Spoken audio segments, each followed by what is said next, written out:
Now the cocktails may look appetising and nice and delicious, but trust me, if you knew where they make them, how they make them, and the dirty quality in which they make them, yeah, you wouldn't touch one with a 10-foot barge pole.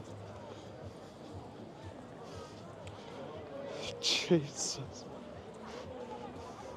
I think I can run and truly say Benidorm is back.